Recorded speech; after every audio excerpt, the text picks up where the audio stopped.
The sound of shattering glass echoed through the marble hallways of the Murano estate as a 7-year-old boy destroyed everything in his path. His name was Matteo Murano, and he was the sole heir to one of the most feared crime families on the East Coast. Bodyguards stood frozen at every doorway because their orders were clear, and those orders came from the boss himself. No one touches his son. No one intervenes. Let him burn himself out like a storm. His father, Victor Murano, watched from the shadows with arms crossed and a face carved from stone showing no emotion at all. The household staff had fled to safety, whispering among themselves, wondering if the new housekeeper would quit by morning like so many others before her. This was not unusual in the Murano mansion. This was simply another day. But on this particular day, something different was about to happen because while everyone else retreated, one woman did the unthinkable. She stepped forward. She walked directly into the chaos with glass crunching beneath her worn shoes, and she did not stop until she was standing in front of that broken, raging child. Then she knelt down and opened her arms. What happened next would change everything in that mansion forever. But to understand why that moment mattered, we need to go back 3 months earlier to the day Grace Williams first walked through those iron gates, carrying nothing but a worn leather bag and a heart that refused to look away from suffering. Grace was 54 years old, a black woman with graying hair and hands that showed decades of hard work. She had raised 5 children, buried a husband, and carried debts that kept her awake at night. She needed this job desperately, but she had no idea that this job would ask her to do the one thing she could never do: look away from a child in pain. The Murano estate stood like a fortress on 12 acres of perfectly manicured land, hidden behind iron gates that whispered warnings to anyone who dared approach without invitation. This was not simply a home, but a monument to power, a sprawling mansion with 47 rooms, filled with priceless art crystal chandeliers imported from Venice, and secrets buried so deep that even the walls seemed to hold their breath. The man who ruled this empire was Victor Murano, 52 years old, with silver threading through his dark hair and eyes that had forgotten how to show warmth decades ago. He had built his fortune on foundations that polite society preferred not to discuss, had extended his influence into police departments and political offices, had made grown men tremble with nothing more than a whispered word. In the underworld, his name was spoken with reverence and fear in equal measure, and legitimate businessmen crossed the street when they saw his black SUVs approaching. Victor controlled everything within his domain with absolute precision, scheduled his days down to the minute, anticipated problems before they arose, and eliminated threats before they could materialize. He was a man who had never encountered a situation he could not manage, a problem he could not solve, an enemy he could not defeat. His reputation was built on this foundation of invincibility, this image of a man who bent the world to his will through sheer force of determination. But behind the iron gates and the armed guards and the bulletproof windows, Victor Murano harbored a secret that all his power could not address, a failure that kept him awake in the darkest hours of the night. There was one person in his life he could not control, could not understand, could not reach no matter how hard he tried. That person was 7 years old, weighed barely 50 pounds, and shared his blood. That person was his son. Matteo Murano came into the world screaming, and in many ways he had never stopped. His mother Isabella died, bringing him into existence, a complication that all of Victor's money and connections could not prevent, and from his very first breath, the boy seemed to carry the weight of that loss in his small body. He was a beautiful child, everyone agreed on that, with his mother's dark curls and his father's sharp cheekbones and eyes that shifted between brown and green, depending on the light. But beauty could not mask the storms that raged inside him, the fits of anger that could last for hours, the destruction that followed him like a shadow wherever he went. By the time he was 7, Matteo had been through 14 nannies. each one arriving with optimism and departing with resignation or tears or threats of legal action that were quietly settled with generous checks and binding agreements. He had bitten a tutor so severely she required stitches. He had shattered a window with his bare fist and seemed not to notice the blood running down his arm. He had locked himself in his room for 2 days straight, refusing food and water and human contact, until the staff finally broke down the door to find him sitting in the corner, staring at nothing, silent in a way that frightened them more than all his screaming ever had. The therapists came with their theories and their medications and their carefully constructed treatment plans. Oppositional defiant disorder, they said. Attachment issues stemming from early maternal loss. Possible conduct disorder requiring intensive intervention. The labels piled up in his file like fallen leaves, but none of them seemed to capture the truth that Grace Williams would eventually see with such clarity. Mateo was not a diagnosis. He was not a problem to be solved. He was a little boy who was drowning in loneliness, screaming for help in the only language anyone had ever taught him. Grace Williams arrived at the Morano estate on an unremarkable morning in early September, carrying nothing but a worn leather bag and 54 years of hard-won wisdom.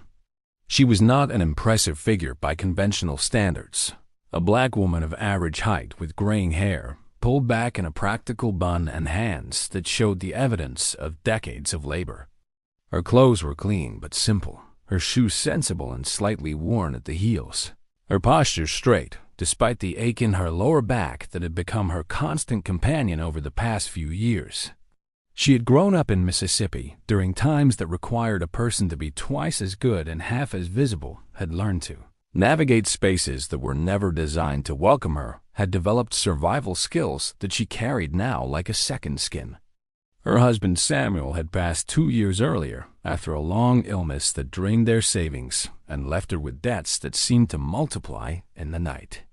Her 5 children were grown and scattered and doing well enough in their own lives, and she was too proud to ask them for help, too determined to stand on her own feet for as long as God gave her the strength. When the opportunity came to work at the Morano estate, she took it despite the whispered warnings, despite the knowing looks from people who understood what the Morano name really meant. She needed the money. It was as simple and as complicated as that. But Grace Williams had never been a woman who could simply do her job and look the other way when something was wrong. Samuel used to shake his head and smile about it. That inability she had to walk past suffering without stopping. It was a quality that had caused her trouble before and would certainly cause her trouble again. As she walked through those iron gates for the first time, she had no idea that trouble was already waiting for her. The rules of the Morano household were delivered to Grace with military precision by Mrs. Patterson, the head of staff, a severe woman whose expression suggested she had not smiled since the previous century. There were rules about which rooms to clean and which rooms to never enter under any circumstances. There were rules about appropriate noise levels and proper forms of address and the specific hours when certain hallways should be avoided entirely. There were rules about meals and uniforms and the correct way to respond if Mr. Morano happened to speak to you directly, which he almost certainly would not, because Mr. Morano did not speak to housekeeping staff as a general principle.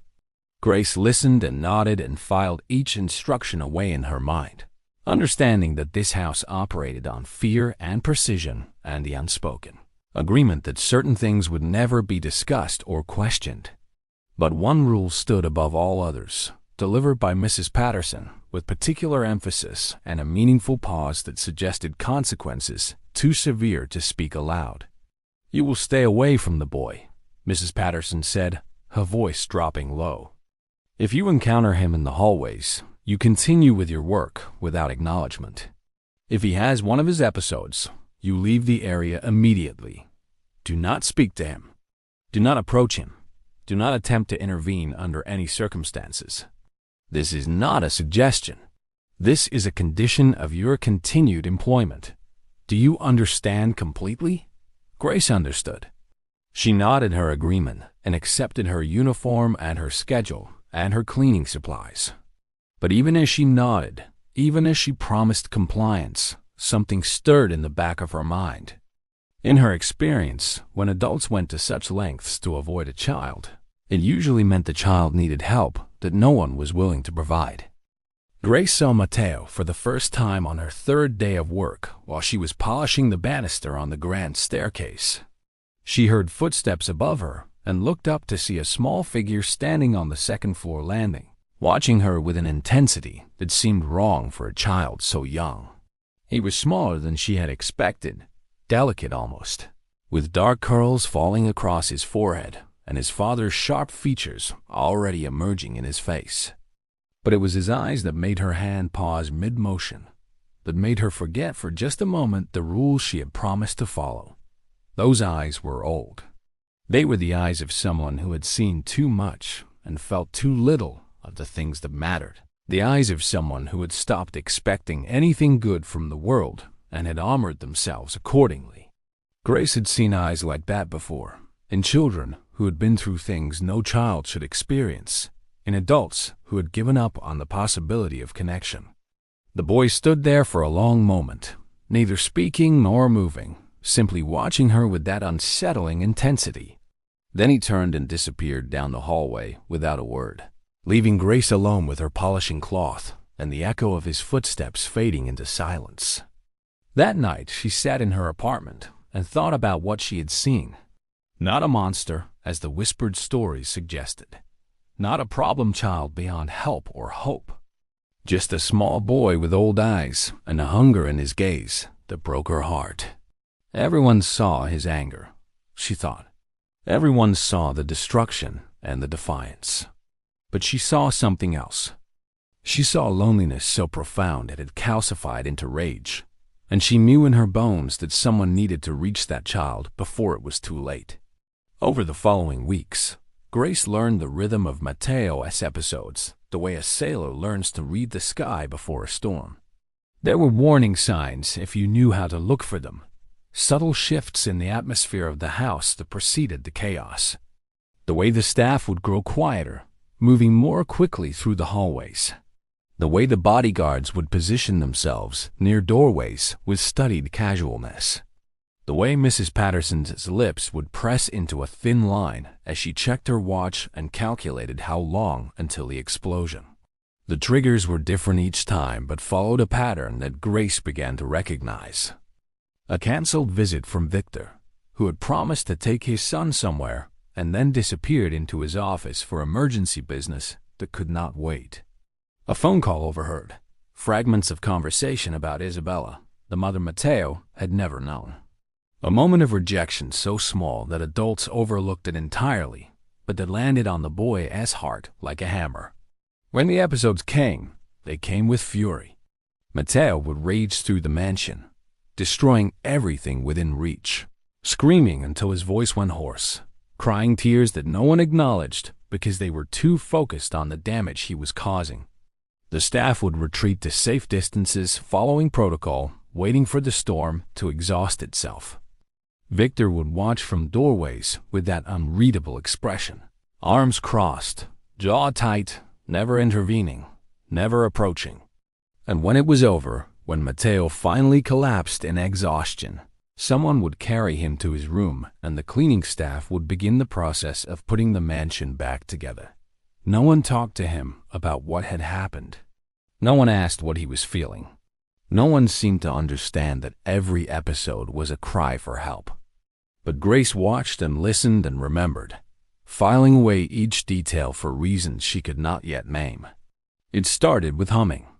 Grace had always hummed while she worked, old spirituals and hymns that her grandmother had taught her back in Mississippi, songs that carried the weight of generations and the promise of endurance.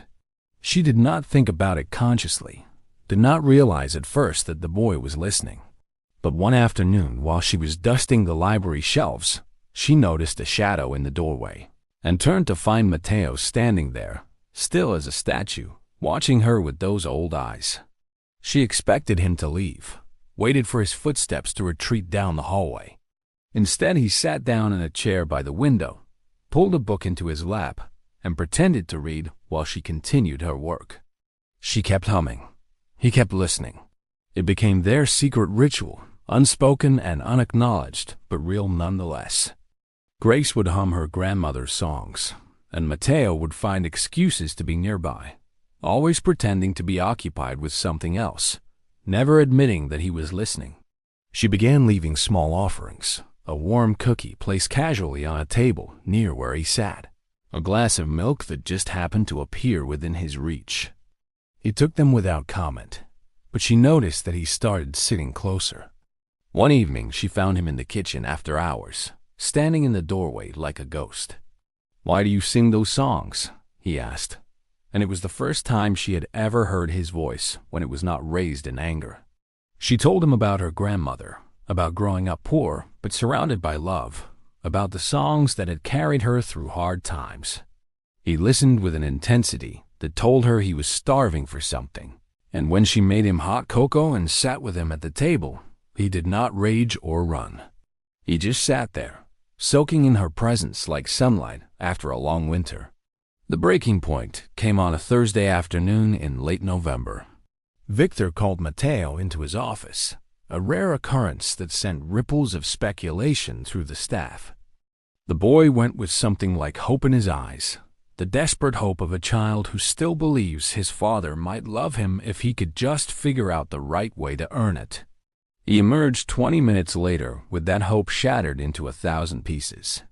Victor had announced his decision to send Mateo to a boarding school in Switzerland, effective immediately after the new year. "You need structure," he had said. "You need discipline. You need to become a man. This coddling ends now." The words reached the staff through the usual channels of whispers and overheard conversations, but no one needed words to understand what happened next. Mateo exploded with a fury that exceeded anything the household had ever witnessed. He tore through the mansion like a hurricane made flesh, shattering mirrors and throwing furniture and ripping paintings from the walls. His screams echoed through all 47 rooms, sounds of pure anguish that transcended language. The staff fled to the kitchen. The bodyguards maintained their useless positions by the doors, and Victor watched from the shadows with his arms crossed and his expression carved from stone. "Let him tire himself out," he said to no one in particular. It was the same thing he always said, but this time was different. This time, Grace was watching from the doorway of the library, watching a child destroy himself because no one had ever taught him another way to express pain. And something in her heart said no more. Grace stepped into the chaos the way a person steps into cold water, one deliberate movement at a time. Glass crunched beneath her worn shoes, but she did not stop. Staff members called out warnings, but she did not listen. Even Victor's voice, sharp with authority, telling her to stand down, could not reach her. Her eyes were fixed on Mateo, who stood in the center of the destruction, holding a crystal vase above his head, tears streaming down his face, trembling with a rage that was already transforming into something else. She walked toward him slowly, steadily, without fear. She did not grab for the vase or try to restrain his arms. She did not scold or threaten or bargain. She simply knelt down until her eyes were level with his, until she was close enough to see the individual tears on his cheeks, and she opened her arms. "Come here, baby," she said. The words were soft, but they cut through all the noise like a blade through silk. "I have got you." Mateo froze. The vase slipped from his fingers and bounced on the carpet without breaking. For a long moment, nothing happened, the whole world holding its breath. Then he collapsed into her arms with a sob that seemed to come from the deepest part of his soul. Not a scream of rage, but a cry of grief finally finding release. Grace held him tight against her chest, rocking gently, humming one of her grandmother's songs. He clung to her like she was the only solid thing in a world that had been shifting beneath his feet for his entire life. The room was silent, except for his crying and her humming. Every staff member, every bodyguard, even Victor himself stood frozen in the doorways, watching something they did not fully understand. This woman, this housekeeper, who had been hired to mop floors and polish silver, was doing something that no therapist or nanny or family member had ever accomplished. She was simply holding a broken child and refusing to let go. The morning after the embrace, Victor summoned Grace to his office. She went expecting to be fired, had already begun composing the speech she would give to explain why she had broken every rule in the household. But Victor did not fire her. Instead, he sat behind his massive desk and studied her with an expression she had never seen on his face before, something that looked almost like confusion, almost like fear. "What did you do to my son?" he asked. Grace met his eyes without flinching. "I did not do anything," she said. "I just saw him." The words hung in the air between them, simple and devastating. Victor was silent for a long moment. Then he began to speak, haltingly at first, about his own father's brutality, about his fear of making Matteo weak, about the distance he had maintained because he did not know any other way. He confessed that he did not know how to love his son without breaking him. Grace listened without judgment. "That boy is not breaking because you love him too much," she said finally. "He is breaking because he cannot feel it. Children do not need perfect. They need present." Victor canceled the boarding school that same day. He promoted Grace from housekeeper to Matteo's official caregiver. But more importantly, he asked her to teach him how to be present for his son. It was not a quick transformation. There were still hard days, still moments of struggle and setback. But 6 months later, Matteo's episodes had become rare. He was in real therapy, making real progress. Victor ate dinner with his son 3 times a week, awkward but trying. And Grace still hummed in the hallways, only now Matteo hummed along with her. On her birthday, he gave her a handmade card with 5 words written inside. "Thank you for not leaving." She hung it on her mirror at home, next to the photographs of her own children, because that was exactly where it belonged. 6 months passed, and the Murano mansion was no longer the cold, silent place it had once been. Matteo still had hard days, because healing is never a straight line, but the explosive episodes that once shook the walls had become rare, and when they did happen, there was someone there to hold him through them. He was in real therapy now, not the kind his father hired just to say he tried, but genuine sessions with someone who listened and cared. Victor Murano, the man who had built an empire on fear, was learning something that no amount of money or power could buy. He was learning how to be present. 3 times a week, he sat across from his son at the dinner table, and the conversations were awkward and stilted, but they were happening. And that was everything. Grace still walked those marble hallways, and she still hummed her grandmother's songs, but now there was a small voice humming along with her. People often asked her why she risked her job for a rich man's angry child, and she always gave the same answer. She did not see a rich child or a problem child or a difficult child. She saw a hurting child, and hurting children do not come with price tags. The truth she had learned long ago was simple. Sometimes the people who seem the most unlovable are the ones who need love the most. Sometimes the loudest anger is just the quietest pain looking for a way out. It does not matter what house you live in or how much money surrounds you, because pain is pain and loneliness is loneliness, and every child deserves someone who refuses to walk away. On Grace's birthday, Matteo came to her with a handmade card clutched in his small hands. Inside he had written 5 words in careful crooked letters. "Thank you for not leaving."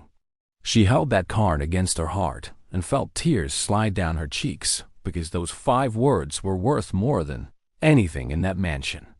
That night she hung the card on her mirror at home right next to the photographs of her own 5 children, because that was exactly where it belonged. Matteo had become hers too, not by blood but by choice, and sometimes that is the strongest bond of all. If this story touched your heart, share it with someone who needs to hear it today.